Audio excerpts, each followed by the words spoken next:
OK. Merci de cette invitation de venir ouvrir le congrès.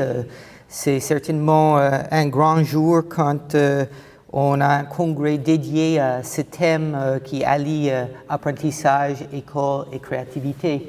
Parce que souvent, on en parle un peu, mais on ne va pas approfondir ces notions. Alors, donc, je vais parler de l'école créative de demain. Afin de mettre en route quelques idées qui vont certainement voir leurs expressions au cours de ces 2 journées. Alors, notre histoire commence il y a longtemps. On peut remonter jusqu'à peut-être 2 millions d'années à peu près. Ça, je vais couvrir dans cette première diapositive les 2 millions d'années. Ensuite, et quelques années plus récentes, je vais aller plus lentement. Alors, on a des premières traces de la créativité dans les outils créés par l'homme ou nos ancêtres, même avant l'homme moderne.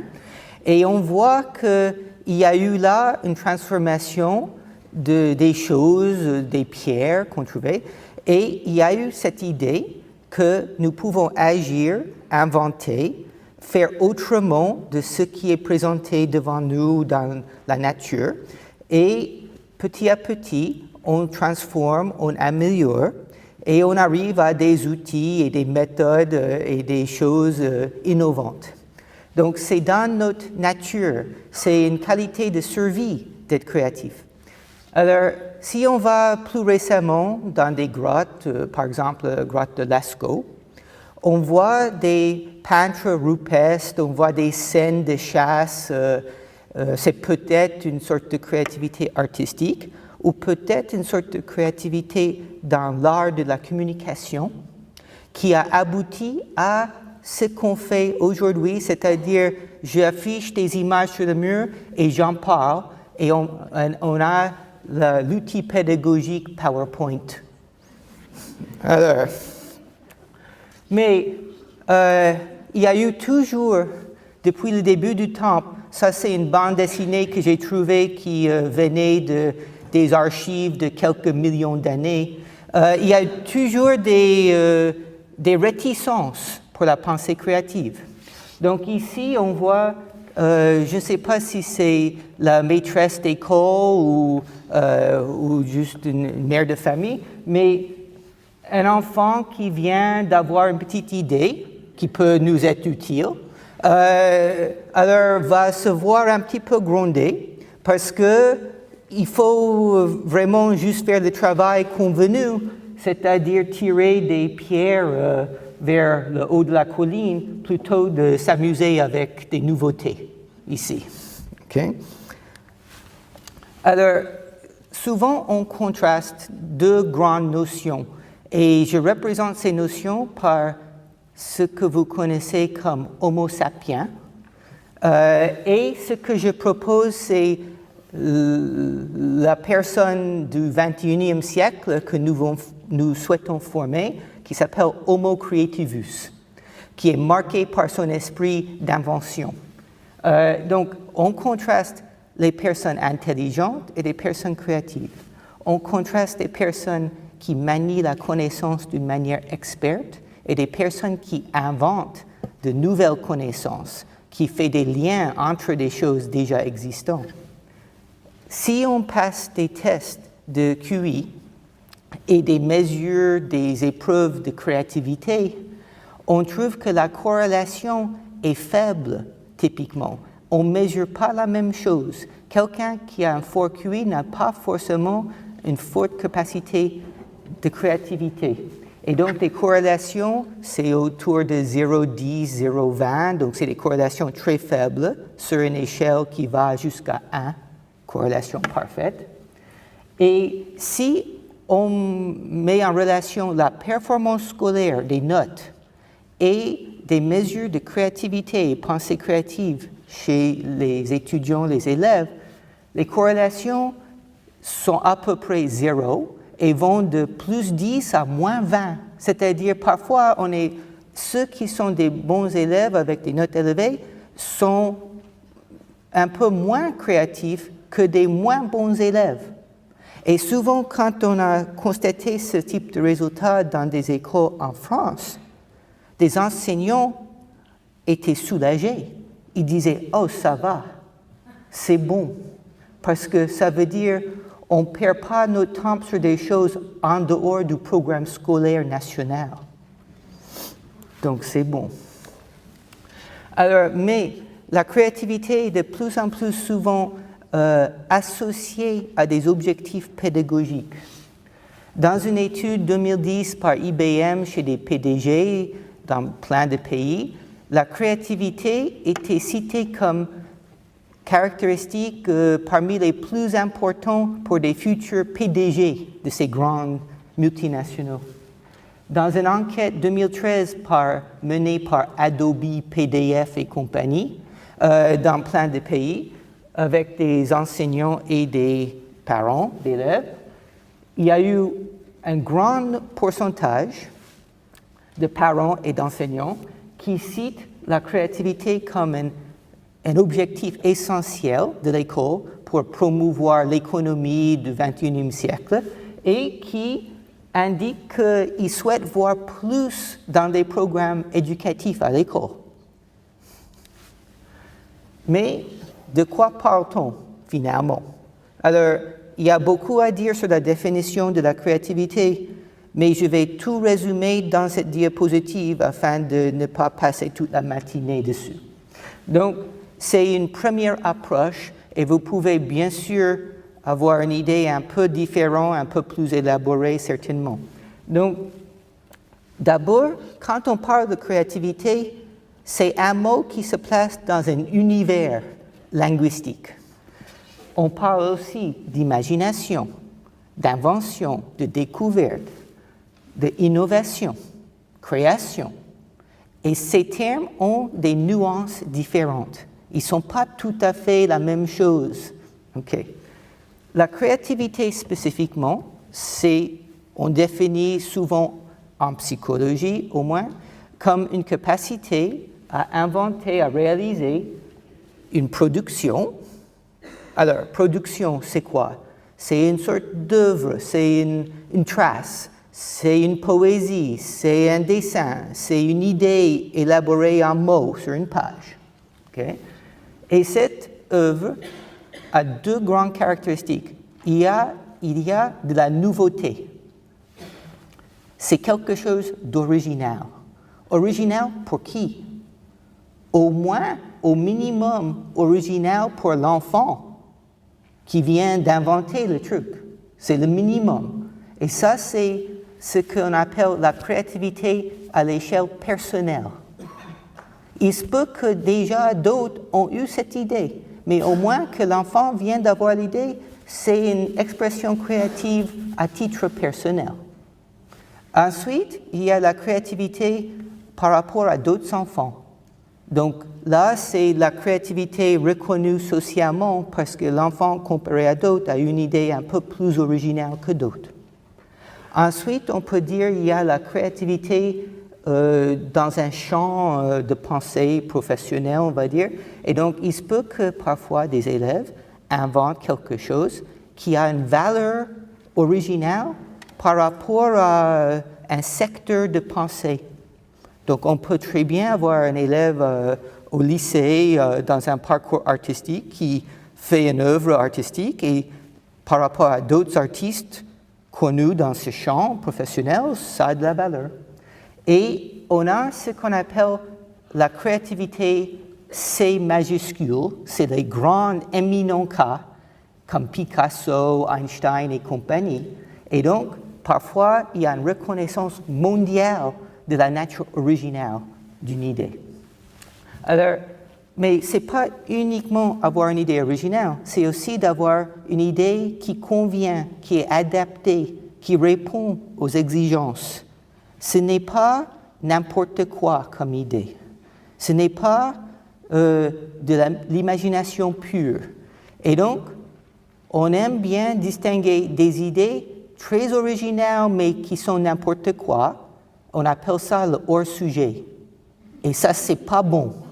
et ce n'est pas notre sujet aujourd'hui. C'est du hors-sujet, ça. On veut des idées qui sont originales, mais qui prennent place dans une situation, dans une tâche qui répond à certaines exigences. Donc, on parle parfois de l'imagination adaptée ou appliquée. Alors, il y a eu des pensées depuis plus d'un siècle sur ces thèmes. Ribot, par exemple, un des premiers psychologues, chercheurs en psychologie francophone qui a écrit des choses sur créativité, a prévu pas mal d'idées d'actualité. Par exemple, on peut être tous créatifs, plus ou moins. On peut inventer une chose qui est originale pour soi ou originale pour l'espèce. Souvent, on restreint cette notion de créativité à des cas éminents, et on dit des Einstein et compagnie, mais ce n'est pas nous. Mais en fait, je vais vous dire qu'il y a beaucoup de ce qu'on trouve chez Einstein, Picasso et d'autres, qu'on trouve chez toute personne dans une démarche créative.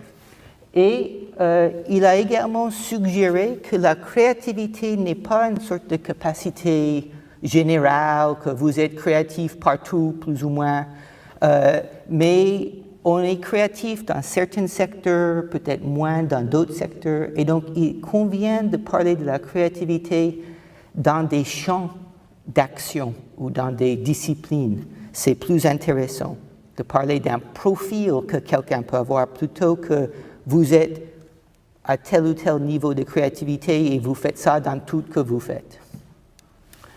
Alors, quand on parle de la créativité, souvent on évoque 4 aspects. On évoque la personne. Ici, vous voyez Constantin Brancusi, sculpture, qui est un individu avec une personnalité, avec des capacités intellectuelles qui entrent en jeu. Cette personne, cet individu créateur, va engager un processus de travail. C'est le processus créatif, c'est des actions, c'est un enchaînement. Ensuite, ce processus va se dérouler dans un endroit, un environnement. Là, vous voyez Brancusi en train de faire de la sculpture. Vous voyez un atelier d'artiste. Ce n'est pas l'atelier de Brancusi, c'est l'atelier de Francis Bacon. C'était souvent moins bien rangé, mais là, on a eu une journée après rangement. Et ça aboutit à une production créative. Et donc là, vous voyez une production effectivement de Brancusi, c'est l'oiseau en vol. Alors, donc, on a la personne, on a le processus, on a l'environnement, la place, et on a la production. On peut s'intéresser à différents aspects de ces 4 P de la créativité. Alors, on constate, quand on s'intéresse à la créativité, qu'il y a une grande variabilité. Il y a des personnes qui ont des idées très créatives par rapport à d'autres qui ont des idées plutôt banales. Il est plus typique d'avoir une idée banale, n'est-ce pas? Alors, quand vous regardez ces 2 dessins faits par adultes, avec le thème la Terre vue par un insecte, vous avez peut-être une idée, une préférence, quel dessin est plus créatif, plutôt créatif pour vous? Est-ce que c'est ce dessin ici ou ce dessin ici? Alors, si vous voyez des centaines de dessins, vous allez mieux apprécier qu'est-ce qui est plutôt créatif. Et donc, une partie de la posture d'un enseignant qui s'intéresse à la créativité, c'est d'avoir la culture de qu'est-ce que des gens produisent dans telle ou telle situation afin d'apprécier qu'est-ce qui est plutôt original quand ça arrive. OK? Alors, si vous voyez des centaines de dessins, vous allez constater que ce dessin, cette idée, globalement, c'est très fréquente. Beaucoup de gens pensent que les insectes voient Terre voir leur monde comme ça. Ici, vous avez quelqu'un qui a joué sur la notion que des insectes ont des yeux différents de nos yeux, et ils ont capté d'une manière un petit peu humoristique, peut-être, les différents aspects du monde d'insectes, avec, par exemple, le poison, le zap électrique, le camion, etc., différentes choses. Alors, on peut dire que cet insecte vit dans un monde angoissant, stressant, ou c'est peut-être qu'on a un insecte qui a des troubles psychologiques. Mais je ne suis pas là aujourd'hui pour la psychologie de l'insecte, mais pour la créativité. Et donc, qu'est-ce qui fait la différence entre ces deux artistes en herbe? Well, peut-être quelqu'un a plus de connaissances des insectes, et ça peut jouer. Peut-être quelqu'un est plutôt prêt à prendre des risques d'exprimer une idée originale. Il se peut que l'autre a eu la même idée, mais a dit « Oh non, c'est trop fou, je ne vais pas le faire. » D'accord?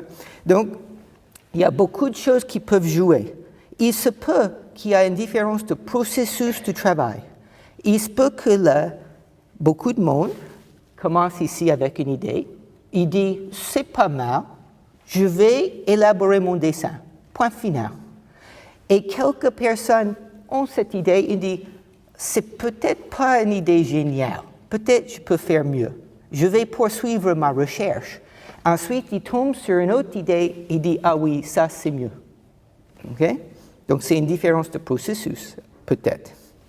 Alors, il se peut que vous connaissez ce qu'on appelle 21st Century Skills Movement aux États-Unis, qui inclut la créativité comme un des 4 compétences clés pour le 21e siècle.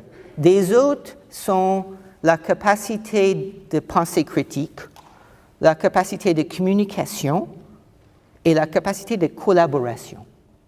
Donc, ça c'est 3C, et on a créativité. C'est la 4e capacité, clé. Et quand on parle de créativité, on parle dans ce mouvement pédagogique, de ces aspects-là, générer, élaborer, peaufiner des idées, utiliser des techniques de créativité comme des outils qu'on a appris à utiliser à bon escient, se montrer ouvert aux idées, collaborer, communiquer des nouvelles idées, et mettre en œuvre, implémenter des idées.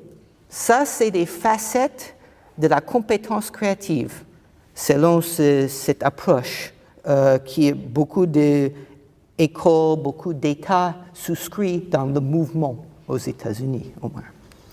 Alors, maintenant, je vais vous présenter rapidement quelques observations de ce que j'appelle la science de la créativité. C'est des faits divers éventuellement utiles pour la pédagogie qu'on a découverts dans nos recherches scientifiques. Alors, donc voici un petit résumé. Okay. Le potentiel créatif implique plusieurs facteurs. En partie, des manières de penser. Peut-être l'utilisation de la pensée métaphorique, par exemple. En partie, la personnalité, prise de risque, par exemple. Et en partie, des émotions peuvent jouer en faveur de la créativité. La créativité n'est pas uniquement de posséder ces ingrédients, mais il faut les mettre en œuvre dans un processus. Il y a une mise en œuvre et des techniques de créativité peuvent faciliter la mise en œuvre de ces ingrédients. La créativité se décline selon des champs. Être créatif artistiquement, en art visuel, ce n'est pas tout à fait la même chose, avec les mêmes ingrédients, le même processus, d'être créatif linguistiquement, par exemple, avec le langage, ou scientifiquement. La créativité peut évoluer au cours du développement. Ce n'est pas quelque chose de figé qu'on ne peut pas augmenter, au contraire. Et la créativité au quotidien et les cas éminents, c'est un peu le même phénomène finalement. Vous avez des enfants, des élèves qui ont des idées originales et c'est un petit peu la même démarche que des cas éminents qu'on peut citer comme Einstein et compagnie. Alors, voici un exemple d'une composante de la pensée créative. On appelle ça la pensée divergente exploratoire. Capacité à chercher plein d'idées dans différentes directions. Si on donne cette tâche aux enfants, comment utiliser une boîte en carton, chaque enfant, chaque élève peut nous citer un certain nombre d'idées. Ces idées vont sortir dans un certain ordre, forcément. Première idée, deuxième idée. On peut comparer l'idée qui sort à d'autres enfants et voir si c'est une idée rare ou typique, banale, fréquente. Et on peut voir un enfant là qui a eu 9 idées, certaines idées plus rares que d'autres. On peut tracer les 9 idées de cet enfant dans sa séquence, idées 1 à 9, avec des idées plus ou moins originales sur cet axe. Et donc, il y a parfois une idée très originale, parfois une idée moins originale, et ça se déroule, son petit processus de divergence, de recherche. Là, c'est un autre enfant, en violette, qui a eu 12 idées.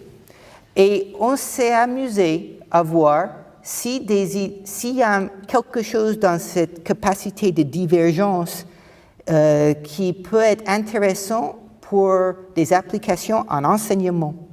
Donc, on a pris la séquence de chaque enfant et on a découpé en première partie, deuxième partie, seconde partie. Si vous avez 12 idées, vous avez les 6 premières idées et les 6 dernières idées. On calcule l'originalité des idées de chaque partie et on constate le suivant. En général, les idées de la première partie de séquence de chaque personne sont moins originales que des idées qui viennent plus tard. Les premières idées de chaque personne sont moins originales que ses dernières idées. Et ça, c'est sur presque 200 personnes, 200 enfants, mais c'est quelque chose qu'on a répliqué dans maintes études. Donc, il faut chercher, il faut être motivé, il faut avoir un bon moteur de recherche dans sa tête, mais il faut aussi avoir de quoi chercher. Il faut avoir des choses en rayon quand on cherche. Okay? Et beaucoup de gens s'arrêtent trop tôt dans leur recherche et donc ils ont une très forte probabilité d'être dans des idées que tout le monde trouve. Donc, on peut en tirer des conséquences potentiellement pour enseigner la créativité. Alors, exemple de la personnalité en jeu, prise de risque. On peut poser une situation en disant, vous feriez quoi, vous, chaque élève, si vous avez le choix entre poursuivre une idée typique, peu de risque, c'est sûr vous allez avoir une note acceptable, ou poursuivre une idée plus risquée et peut-être avoir un grand succès avec quelque chose d'original, mais peut-être un échec. Et chaque élève se situe, je ferai plutôt la chose peu risquée, ou plutôt je prendrai le risque. Alors, dans l'école, on peut engendrer cette tendance à prendre des risques ou à vouloir éviter des risques. Donc, on peut agir sur cette composante petit à petit au cours des années dans chaque classe. Clifford, dans une série de recherches aux États-Unis, mais nous avons répliqué ces recherches en France et d'autres en Chine, personnes ont fait en Chine et d'autres pays, a constaté que l'école traditionnelle tend à écraser le désir de prendre des risques. Et donc, elle s'est amusée à demander aux enfants, entre CM1 et 6e, dans des bonnes écoles, des écoles de bon calibre, Elle a proposé des problèmes à résoudre dans des cahiers de problèmes mathématiques, langage, etc.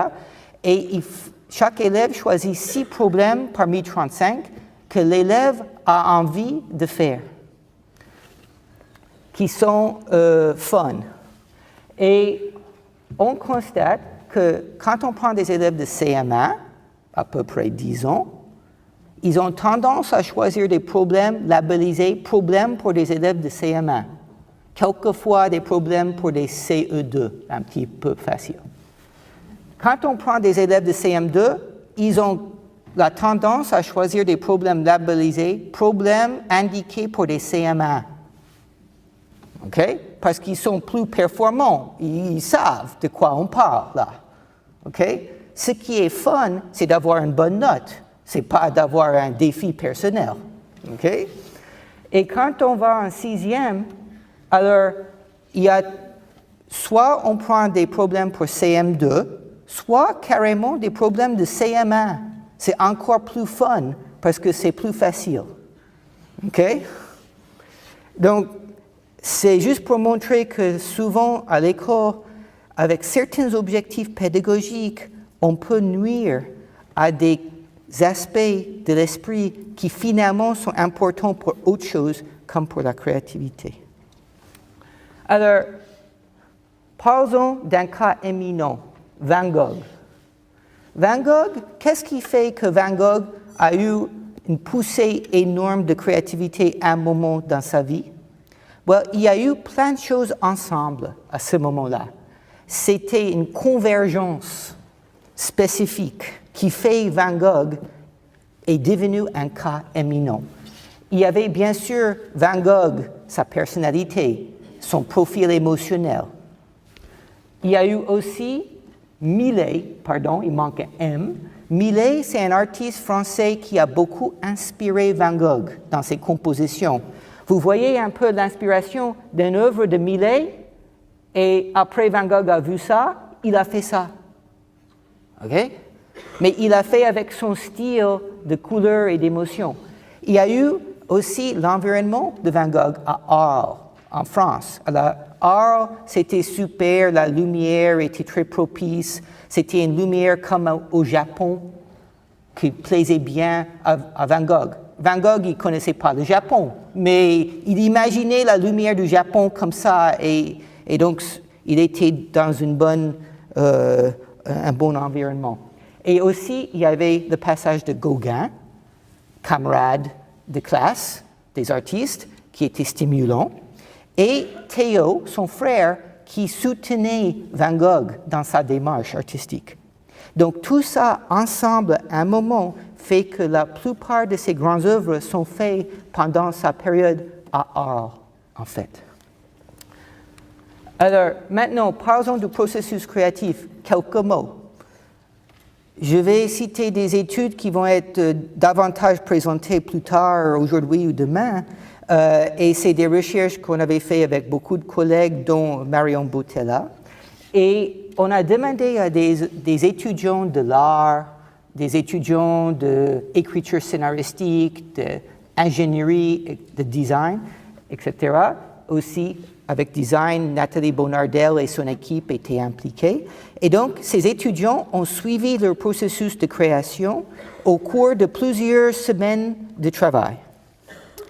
Et on a abouti à des productions pour des artistes, des étudiants d'art qui, par exemple, voici un exemple, et certains étudiants, bien sûr, ont produit des choses plutôt réussies en créativité que d'autres, selon des professeurs d'art. Donc, on s'est intéressé à des différences de processus entre ces étudiants qu'on appelle les C+, et des étudiants un peu moins performants, mais quand même des bons étudiants d'art, qui sont des C-. Est-ce qu'ils suivent des chemins différents afin d'arriver à leur production finale? C'est le processus, c'est peut-être une différence de processus qui fait que certains arrivent mieux que d'autres. Et si on avait connaissance de ces différences, on peut enseigner comment suivre une démarche qui risque de vous aider à être créatif. Donc, on va contraster 7 étudiants C+, et 5 étudiants C-. Il y a plein d'autres qui sont au milieu, donc on ne présente pas. Et voilà, vous voyez ici le tracé des étudiants C+, et des C-. D'abord, on a des étapes. Chaque étudiant peut engager des activités lors de son processus. L'étudiant peut définir son problème artistique, se documenter, questionner le problème, évaluer son œuvre, profiter du hasard, prendre des pauses. Même chose ici. Donc, chaque étudiant visite des mini-étapes.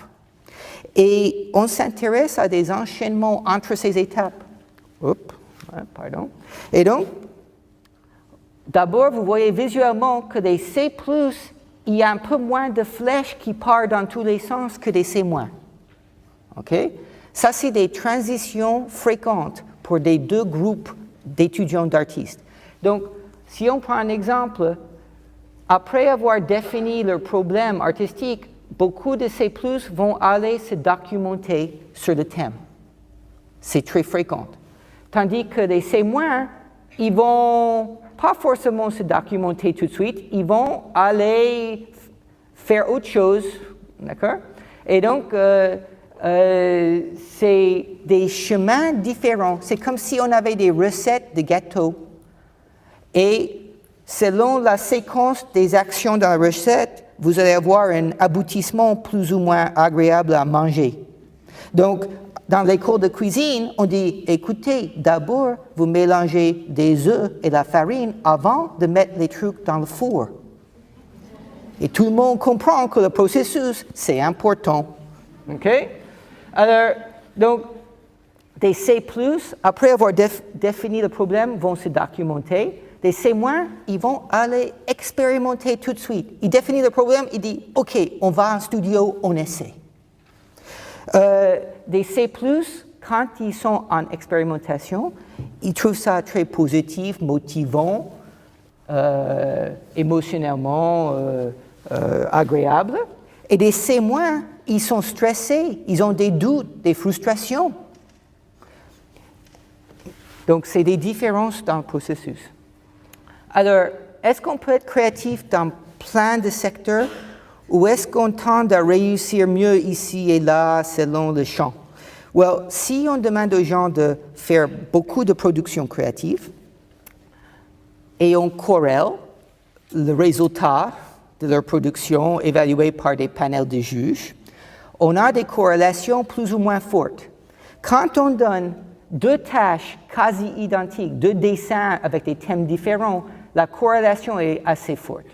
Quand on donne deux tâches artistiques, visuellement artistiques, comme un dessin et collage, la corrélation est moyenne, modérée. Et quand on donne une tâche de dessin et une tâche d'invention littéraire, la corrélation est plutôt faible. C'est parce que les mêmes ingrédients ne sont pas toujours mis en œuvre, le processus n'est pas identique, et donc il y a une certaine spécificité à l'acte créatif. Alors, le système éducatif, je suis comment dans mon temps? En 20 minutes, c'est parfait. OK. Alors, dans le système éducatif, maintenant, on va essayer d'en tirer quelques idées pour l'école créative de demain. Parce qu'on est là pour ça, n'est-ce pas? Alors, il faut savoir que l'école créative de demain, il n'y a pas une certaine chose qu'on doit faire. Il n'y a pas un ingrédient secret et si vous avez ça, c'est bon. Il y a plusieurs choses, plusieurs composantes qu'il faut mettre en œuvre ensemble dans une approche, on va dire, un peu systémique. Okay? Alors, quels sont ces grands éléments? Well, il y a, bien sûr, des élèves et des enseignants, le facteur humain, comme on dit. Okay? Il y a aussi l'environnement de l'école, la salle de classe, si on veut. Okay? Il y a aussi la direction de l'école, les objectifs pédagogiques qu'on fixe par le programme ministériel ou local, le rôle du dirigeant de l'école, par exemple. Et il y a aussi le programme et le soutien que le programme peut offrir. Okay? Alors, quand on parle de créativité à l'école, il faut savoir qu'il y a deux choses. On parle parfois enseigner la créativité, promouvoir cette capacité chez les enfants. C'est une chose. Et parfois, on parle de comment enseigner les matières, promouvoir la connaissance, d'une manière créative et engageante. Ça, c'est une approche pédagogique créative de l'enseignant, c'est-à-dire je vais présenter l'histoire de la Suisse, mais d'une manière innovante. Je vais être créatif dans mon travail en tant qu'enseignant, mais c'est pour transmettre la connaissance, c'est pas forcément pour engendrer la créativité chez des élèves qui réinventent l'histoire de la Suisse. C'était pas ça l'objectif.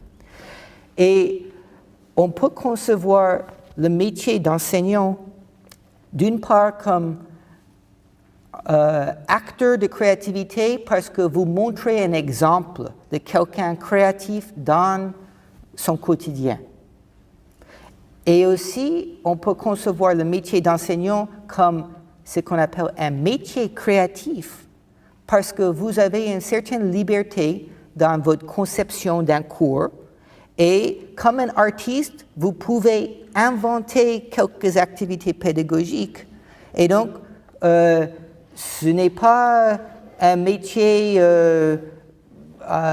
qui est faiblement intriqué avec la créativité, comme par exemple quelqu'un qui doit, je ne sais pas, compter les billets rendus à la caisse dans une banque. Il ne faut pas être trop original dans cette démarche-là. Okay? Je pense ça au hasard. Parce que quelqu'un m'a dit, en Suisse, on connaît bien le secteur bancaire. Mais c'est un métier qui ne sollicite pas fortement une démarche créative d'être caissière à la banque. Okay? Mais le métier d'enseignant peut impliquer la créativité, un peu comme des métiers d'artistes. Alors, maintenant, le système éducatif. Donc, les enseignants se différencient par rapport à leur potentiel créatif. On peut mesurer ce potentiel et ensuite, selon le niveau potentiel créatif d'un enfant, proposer des activités pédagogiques en faveur du développement du potentiel créatif. Les enseignants, comme on avait indiqué, peuvent être modèles de créativité pour les enfants et participent bien sûr à valoriser la créativité, à évaluer qu'est-ce qui est une idée créative dans une salle de classe et indiquer qu'on souhaite plus de ça ou on ne souhaite pas. On a plein d'exemples que des personnes racontent quand dans une classe, un enfant lève sa main et dit « Mais, monsieur ou madame, j'ai une autre idée, peut-être on peut faire autrement. » Et l'enseignant dit oh, « Pardon, mais on n'a pas de temps pour ça. Il faut rester cadré là. » Okay? Donc, les enfants comprennent que la créativité, ce n'est pas quelque chose qu'on cherche. Okay? Alors, comment évaluer la créativité chez l'enfant? Parce que si on n'a pas de moyen d'évaluer la créativité, on est un petit peu bloqué dans le système scolaire.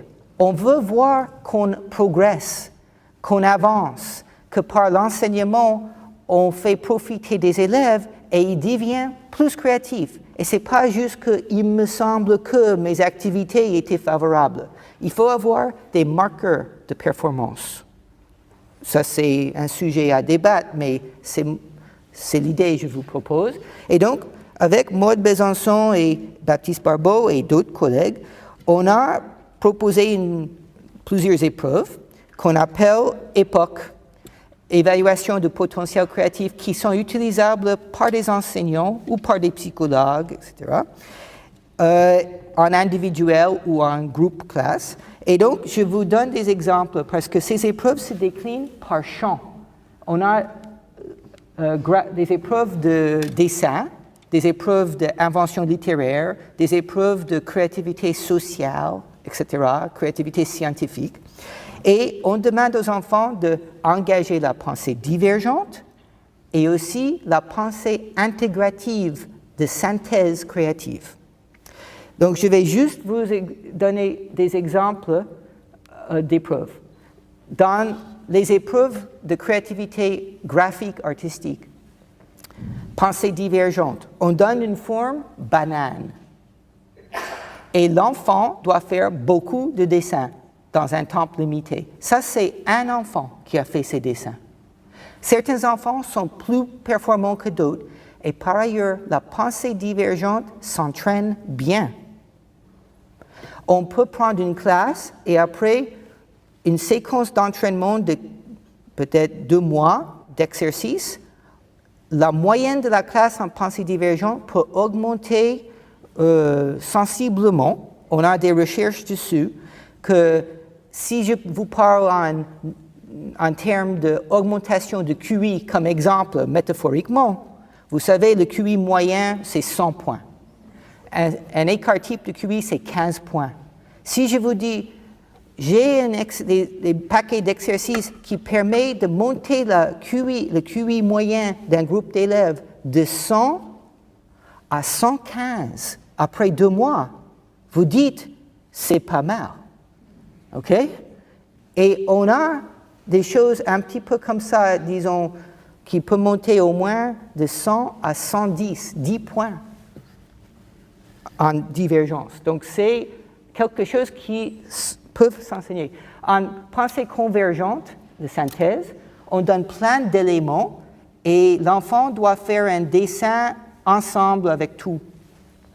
Donc là, vous voyez un enfant qui a posé des différents objets et fait une petite scène de chambre. Et vous voyez un autre enfant qui a fait quelque chose de plus original. Des objets sont plus réunis autour d'une scène de piscine. Par ailleurs, la piscine, c'était une pierre qu'on avait donnée. Ce n'était pas une piscine qu'on a donnée. Et l'ampoule est devenue un petit bonhomme. OK? Voilà un autre. Avec les mêmes objets, un enfant a fait une scène de plage, d'océan, de pêche, très typique. Et un autre enfant a fait un petit bonhomme de lapin avec les carottes comme oreilles, les ampoules comme pieds et la valise comme corps. Donc, c'est pas mal comme synthèse créative en 15 minutes. OK? Là, c'est des enfants de CM1. Alors, donc, on peut voir pour les enfants leur niveau de potentiel, voir s'ils évoluent, parce qu'on a des formes pré-test, post-test. Et on peut entraîner des enseignants à mieux évaluer la créativité. Et ça, c'est une étude avec Martin Storm, où à propos de l'entraînement, comment évaluer la créativité des productions d'enfants, on constate qu'on peut assez facilement augmenter la concordance interjuge aux critères d'évaluation de la créativité par rapport à des enseignants qui n'ont pas d'entraînement. Donc ici, avec entraînement. Alors maintenant, des enseignants, on peut enseigner la créativité, on peut enseigner d'une manière créative. Une étude très importante par un auteur qui s'appelle Chambers était menée auprès d'étudiants en thèse à l'université qui parlent de leurs enseignants du lycée. Et des étudiants disent que certains enseignants étaient favorables à leur pensée créative et d'autres défavorables. Donc, les enseignants favorables sont décrits comme des individus faisant des encouragements, un soutien de l'indépendance de pensée, avoir des attentes d'excellence, être disponible en dehors de la classe, et des étudiants qui parlent de leurs enseignants qui ne sont pas propices à la créativité, disent qu'ils étaient découragés, les enseignants n'étaient pas enthousiastes, ils étaient trop critiques, trop autoritaires, et favorise l'apprentissage par cœur. Okay. Donc, c'est la posture d'enseignant. Alors, je vais aller ici à le curriculum et la salle de classe. Donc, les leviers ou les freins. Alors, avec Maud Besançon, dans sa thèse, il y a eu une étude de différents types de pédagogie. C'est le curriculum. Et la comparaison avec notre fameuse tâche utiliser des boîtes en carton, chercher plein d'idées, divergences. Et on constate ici que quand on suit des groupes d'élèves qui ont l'enseignement classique dans des écoles en France, ou le Montessori ou le Freinet, qui est aussi pédagogie alternative, presque à chaque niveau scolaire, des écoles à pédagogie alternative sont plus performantes que l'école traditionnelle en France. Quand on dit ça aux enseignants de l'école traditionnelle, ils disent « Oui, bien sûr, c'est normal, parce que ce n'est pas dans notre programme, donc on ne s'occupe pas de la pensée créative. » OK. Mais c'est juste pour vous dire, la pédagogie peut jouer. C'est un constat. Alors, on peut, j'ai mentionné déjà ce résultat, avec des activités à l'école, développer la pensée divergente, développer la prise de risque, développer la pensée métaphorique, la synthèse, des éléments qui constituent des bases d'une future capacité créative. Et on a des résultats favorables au développement. Donc, c'est une bonne nouvelle, parce que si on ne pouvait rien changer, ça sera triste pour les 2 journées. Okay. Alors, l'environnement physique, ça joue. Dans la classe, est-ce qu'il y a des choses stimulantes disponibles? Est-ce qu'il y a des fenêtres avec vue sur le monde extérieur? Est-ce qu'il y a une lumière agréable pour la créativité? C'est une lumière pas trop forte qui est agréable pour la créativité. Est-ce qu'il y a des couleurs favorables pour la créativité? Certaines couleurs ont été vues, des couleurs de mur de la classe, comme favorables. Est-ce que la température est agréable pour la créativité? Quand il fait trop chaud, c'est pas bon, mais ça dépend des pays. Donc, il faut qu'on voit à Lausanne quelle est la température idéale. Okay? C'est peut-être pas la même chose qu'au Brésil. Okay? Alors, le climat de la classe, ce n'est pas uniquement le climat physique, c'est aussi le climat social. L'enseignant peut mettre en œuvre un climat social propice. C'est quoi? C'est temps pour la pensée, pas trop pressé. C'est une autonomie, une liberté, un soutien de prise de risque. C'est une stimulation intellectuelle et débat au sein de la classe. C'est des relations interpersonnelles positives, d'échange, d'encouragement. Et souvent en créativité, on dit qu'il faut promouvoir que des personnes peuvent surfer sur des idées des autres. Okay? Et il faut des récompenses et reconnaissances de la pensée créative. Il faut dire que c'est dans notre système de valeurs. Alors, un exemple, dans cette académie de mathématiques et sciences, chaque mercredi, des étudiants ont leur journée libre. Ils viennent à l'école et ils font ce qu'ils souhaitent faire. Et c'est un peu comme à 3M ou Google, où des employés ont un peu de temps libre chaque semaine de faire ce qu'ils veulent. À 3M, on cite souvent le cas que quelqu'un avec son temps libre un après-midi par semaine s'est amusé. Il était dans le secteur inventer des produits chimiques qui collent bien. Ouais. Et il a dit, je vais inventer un produit chimique qui colle pas du tout bien. Et le résultat, c'est post-it. Alors maintenant, administration et leadership, ça c'est vrai, j'invente rien là. C'est une autre composante de l'école. Il ne faut pas oublier les dirigeants, n'est-ce pas? Parce qu'ils donnent le ton. Et donc, Il fixe des missions, des priorités, des valeurs. Il facilite l'accès aux connaissances, c'est-à-dire pour être une école orientée vers la créativité, c'est pas mal si des enseignants connaissent quelques trucs concernant la créativité. D'accord? Si vous avez juste votre petite idée dans la tête, dans le coin, que le voisin a dit à vous, c'est peut-être vrai, c'est peut-être pas vrai. Et il faut avoir un accès aux ressources, par exemple des programmes pédagogiques qui entraînent la divergence, ça existe, il faut les acheter, par exemple. Et il faut peut-être fixer des prix, récompenses, systèmes de notation qui indiquent qu'ici, la créativité compte.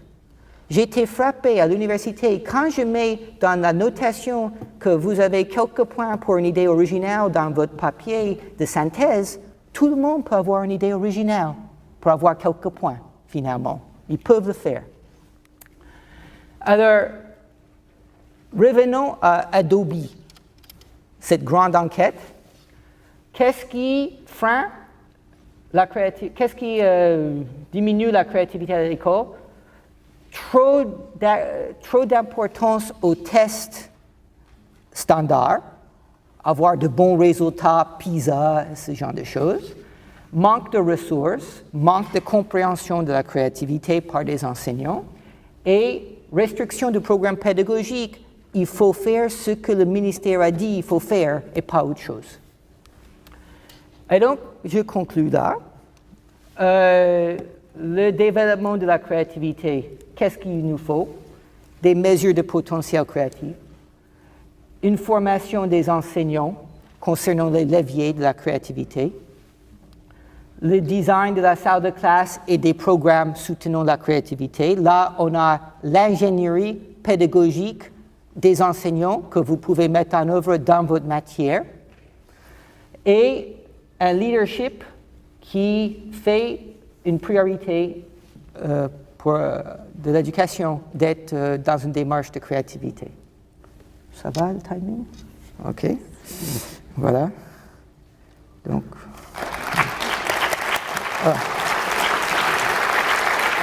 Je